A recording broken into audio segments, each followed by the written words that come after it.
Hello, and welcome to my walks with a camera. I'm in Scotland. Maybe not the Scotland you think. Where I am is in Scotland, Ontario, which is a quaint little village.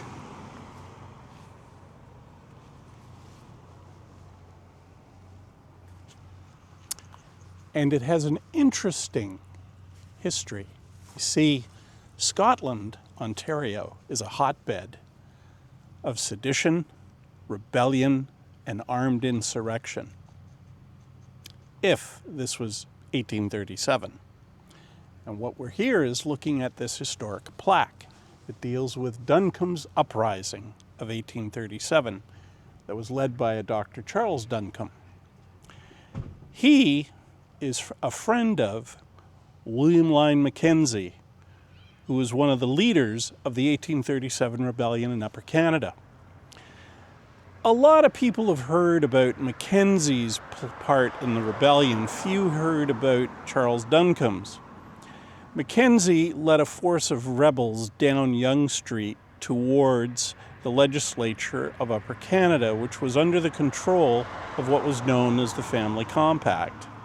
And the Family Compact was a group of families that were united by blood, marriage, and mutual greed.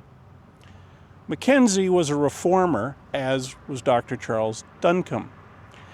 And the political and economic stressors of the day that took place in Upper Canada caused this general uprising, all for responsible government.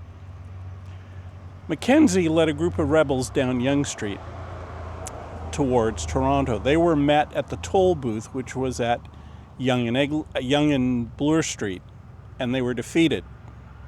There's a little more complicated to the battle. Both sides fired one round and ran.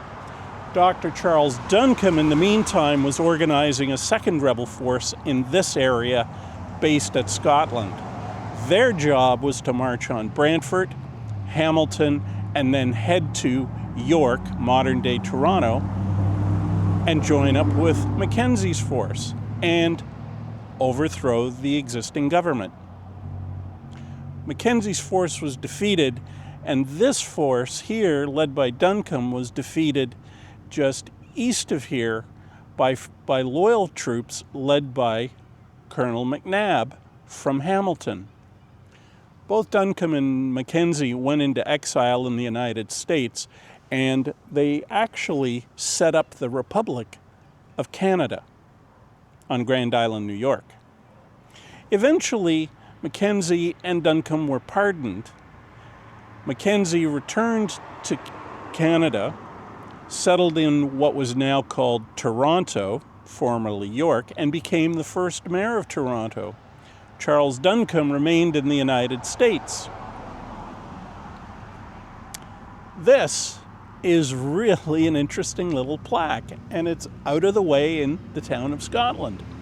Who knew that Scotland was such a hotbed of sedition and rebellion? In your own wanderings around, looking at interesting plaques which tell interesting stories about people, just remember, keep walking with a camera. Until next time, cheers.